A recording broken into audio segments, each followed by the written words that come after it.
David Hartley stood at the floor-to-ceiling windows of his corner office, watching the city lights flicker to life as dusk settled over the skyline. At 57, he'd spent 3 decades building Hartley Property Group from a single rental building into one of the city's most successful real estate firms.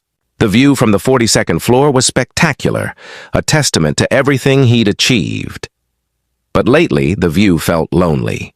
His wife, Grace, had passed away 4 years ago. His son lived in Seattle with a family of his own, and David found himself working longer hours, not because he needed to, but because going home to an empty penthouse felt harder than staying at the office.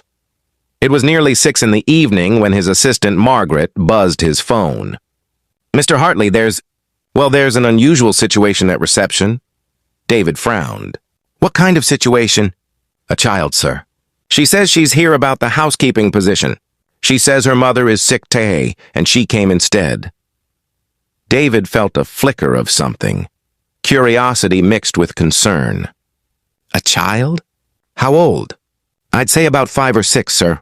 She's quite insistent. Security wasn't sure what to do."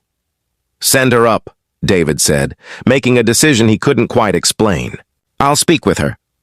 5 minutes later, his office door opened, and the most extraordinary little visitor walked in. She had golden blonde curls that tumbled past her shoulders, wearing a blue-collared shirt and dark leggings.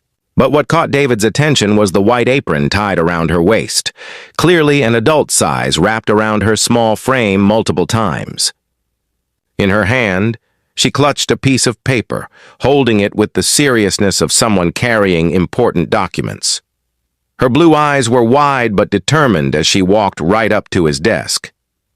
She couldn't have been more than 4 feet tall, but she stood straight, lifting her chin with a dignity that made David's chest tighten. "Hello, sir," she said in a clear voice that trembled just slightly. "My name is Chloe Martinez. I'm here about the housekeeping job." David came around his desk and knelt down to her eye level, something his knees protested but his heart insisted upon. "Hello, Chloe. I'm David. It's very nice to meet you."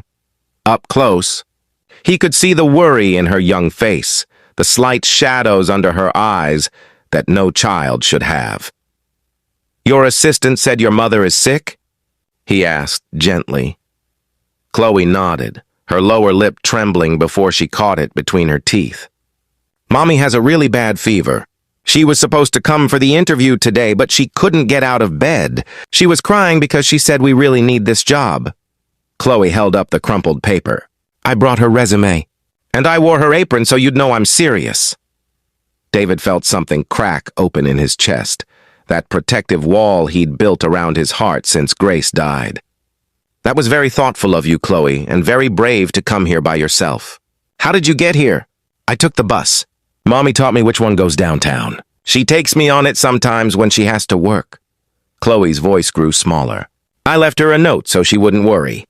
I told her I was going to help." David's throat tightened. This child, this tiny, determined child, had navigated the city alone because she'd seen her mother's tears and wanted to fix it. "Would you like to sit down?" David gestured to one of the leather chairs near his desk.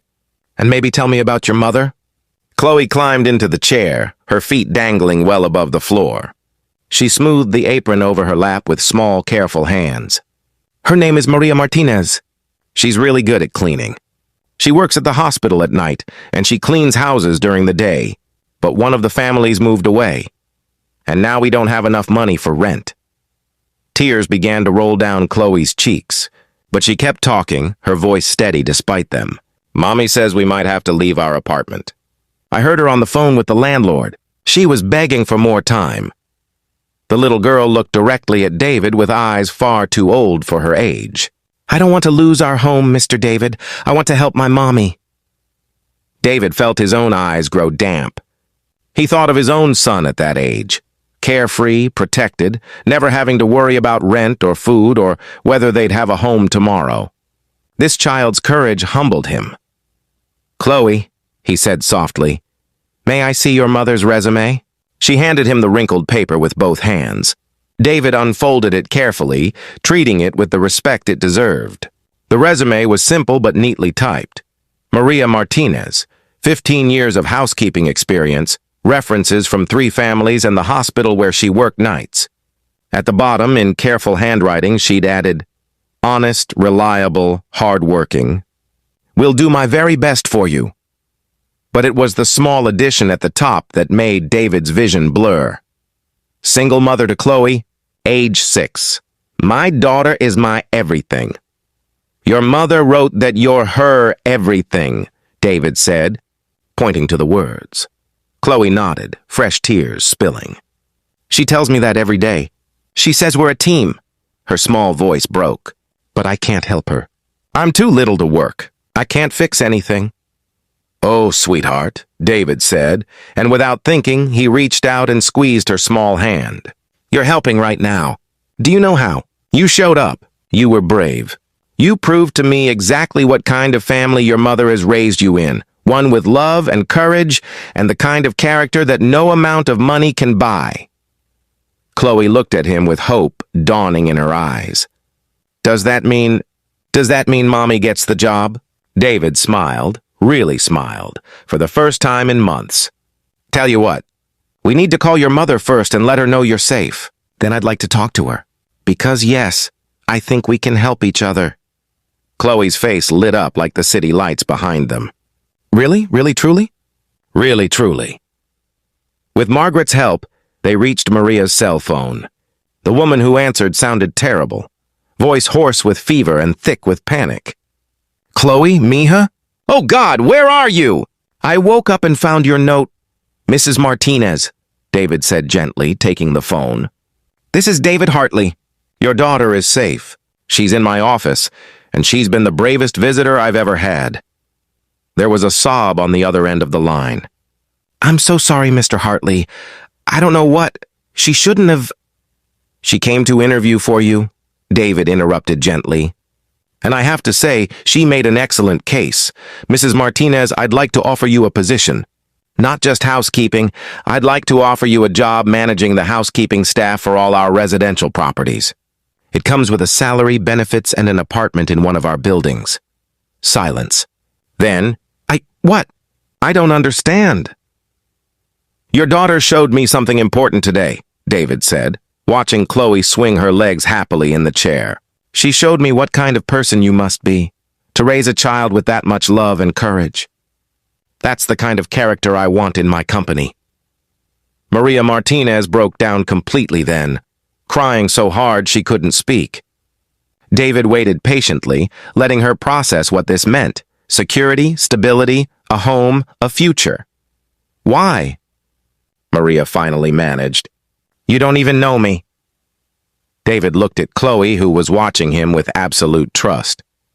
He thought of Grace, who'd always reminded him that success meant nothing if you didn't use it to lift others up. He thought of all the lonely evenings in his expensive apartment, and how this little girl's bravery had reminded him what truly mattered.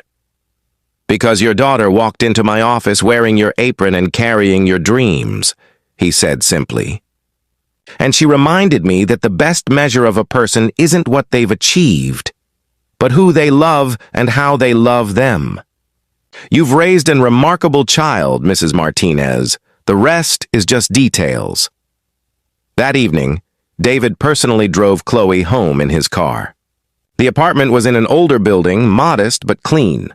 Maria met them at the door, still clearly ill but steady on her feet now, tears streaming down her face as she gathered Chloe into her arms. Thank you, she whispered to David over her daughter's head. Thank you for seeing her, for seeing us. Thank you, David replied, for reminding me what's important. The years that followed brought changes David hadn't anticipated. Maria proved to be an exceptional manager, organized, fair, beloved by the staff she supervised. But more than that, she and Chloe became part of David's life in unexpected ways. He found himself looking forward to Chloe's visits to the office when Maria would bring her after school.